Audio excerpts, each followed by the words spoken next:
Look! English mo talaga. So, ayan guys. Nandito kami ngayon sa lupa na nabili ni Madam. And, titingnan kasi daw nila yung itinanim nila na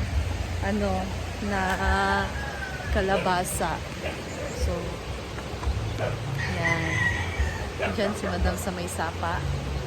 Yan, nag-video na din. So, dito tayo kay J. Ford.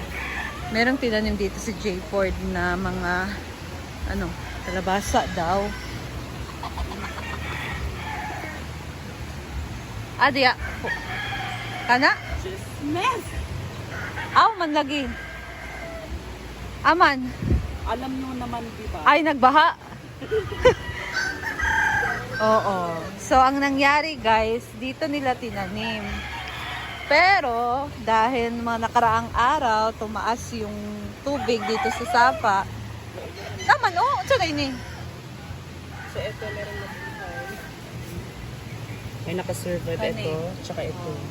Meron pa naman nakasurvive. Ay, ito. Diyan.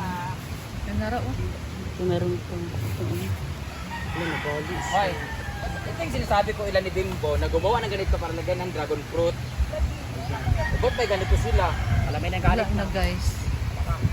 Asan ang kalabasa? Ito na Kapit na mata. Ito na ang kalabasa, guys. May Halo, kawawa nung yung kalala, naputol. survive. May gani, wala na kuan. Pero may natubo naman siya, guys. So, may tumubo. Kalabasa ba ito? Pipino. Magani. Ito yung mga pananim nila ng mga Kawawa niyog. yung kalabasa. Sino nagtanim na itong niyog? Ay, sa pagtamak-tamak niya, kaya daghan na ba dili ako dito? Magani. Asa ba kasi tanaman ba? Nara, Pordo? Dahil, kita naman ni mga... Isa. Kita naman ni mga... Bakoy, kawawa yung Lubi. kalabasa natin. Sa ayun. Ito do? Malaki na. Ito tayo, ha?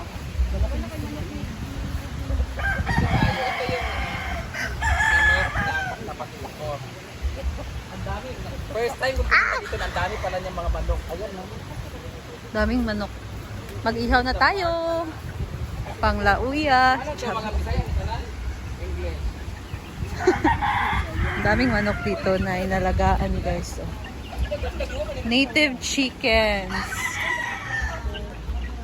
Ay, mga nag-anak. Pero kanina mga gagmay, aran ko, So ito po, andito po tayo, ang nagmamayari po ng hacienda na to. Opo. Brenda Siya Shenda. po nagmamayari ng hacienda na to, guys.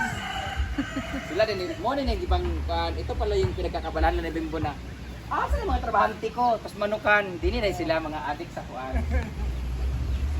Guys! Maraming mga manok talaga dito guys. Akong dragon fruit, hindi magawan ng one. Gumawa tayo. Kamu ba?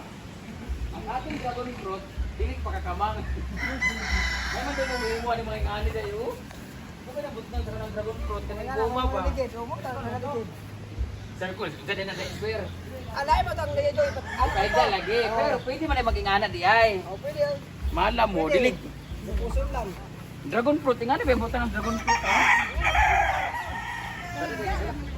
Doon kasi sila, ang lupa guys, hindi naman gitan pa rin naman sa akin. Awa pa balo. Lubi ako. Kanang lubi di Ngayon, ang project natin, hanapin natin asa ang akong mga burikat na iring na padulong. Gabi, hindi na kalag, hindi gabi isa. Itong puti. Oh. Hindi gabi dia. Totoo ba guys, na yung mga pusa guys, pag mamurikat, mawala siya ng mga isang buwan, ganon? Kami kung mamurikat mi, sarap ka adlaw ha? Muli na din mi. Basta di mi makauli kung di mi makabayad sa laki. Pero kung makabayad mi laki makauli, may minute after paggawasan ng laki.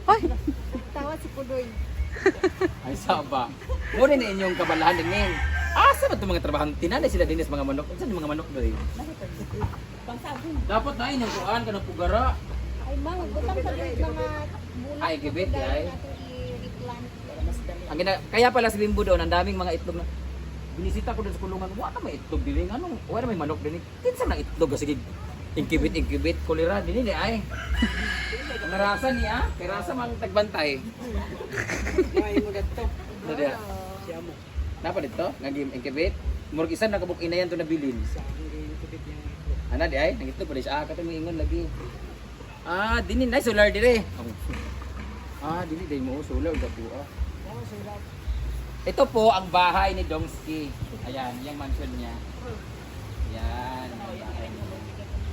Ay, ano? Dala mataman ang yuta na yun, no? Oo. Kanan na ibaungon? Kanan ibaungon? Dito ni mga sunuya. Dito guys.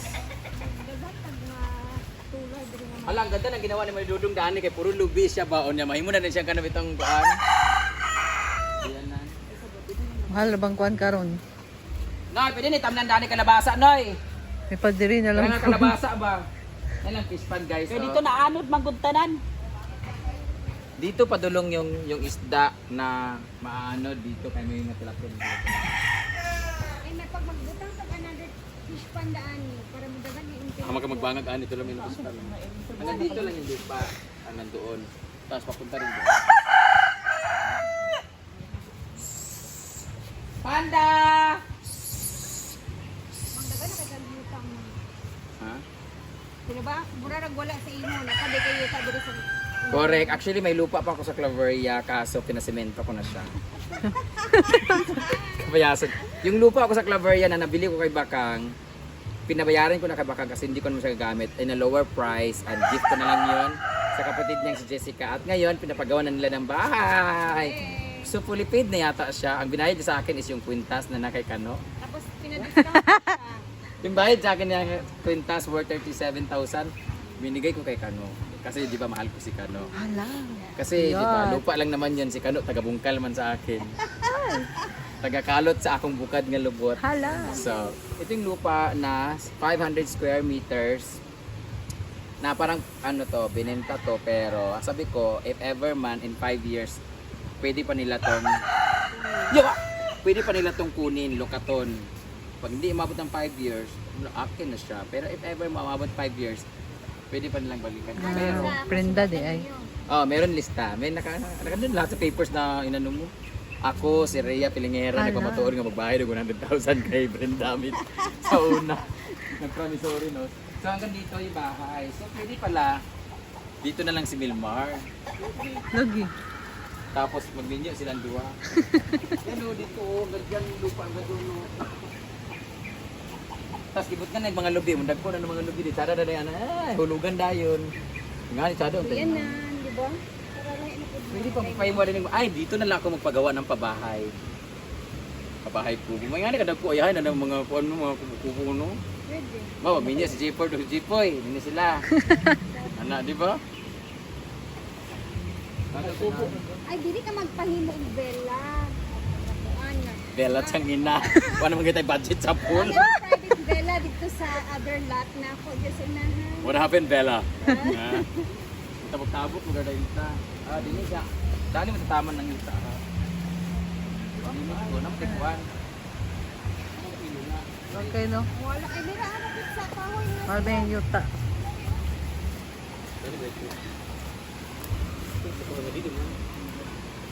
Ara. Kani. Ay naramuhon. Patulong ko manito ko. Ito yung lupa na nabili ko. At yung pera na galing dito ay katas ko sa pagbablog. Ayan. So, medyo malayo talaga ang inaabot ng pagbablog. Pero parang ngayon, parang huwag naman sanang may benta ko rin. Actually, may binibenta sa akin na lupa. Yung pinagshootingan namin ni Kano. Yun, binibenta nila sa akin ng 400,000. Ay, binibenta nila sa akin ng 600,000 and 450 square meters. So medyo mas mura pa to kasi ito 500 square meters pero 350 ko lang siya nabili. So yun lang guys. So this is my apartment. Rent to own po siya guys. Yan po. Ito po yung pinaka function hall ko. Ayun tingnan natin kanang di ba pag mayroong mga subdivision mayroong ano doon. Doon silang anong tawag nun? Relocation. Hindi. Yung parang pag doon yung showroom. Asa na basta Guest hayaan mo na room? siya guys. Duga sa 10 minutes. So yun lang muna. Yun lang muna. Papakita ko sa inyo. Pinakita ko na sa inyo ang ating mga private subdivision. Ito po yung mga rooms natin. Next time magro-room tour tayo. Anong room yan? Ano? Tayo sa ang aking mga ano tag ito? Mga mga tenant ay mga manok. Ay, ito ni Shadjoy. Rasa yapon? Tenant mga manok. Si Pudoy po ang nagpapakain dito sila ni Lingling. Kani mga bisay ka pa kita tagini. Tanakan. Mga hybrid pala ng mga manok yan. Ang ending nila, si kapatid ko pala, may hacienda na pala. Welcome to Bimbo's Farm. Ha? Ang hacienda ni Bim Bim TV. Ito yung sa kanya na area. Sa kanya na pala itong lupa na to. Ako pala mukha. Para nang sa kanya na lang to eh. At least ano ma'am, may ginagawa dito, mga bilalay. Ito yung pinaka-low class natin. Ito yung pinaka-low class natin kasi ano siya, naka-flooring po siya. Tapos hindi po siya aircon, regular lang siya. Yun kasi elevated yung room nila. So medyo nakataas-taas ng ano, mayaman yan sila. Kumbaga yan, condo unit din yung quarters area.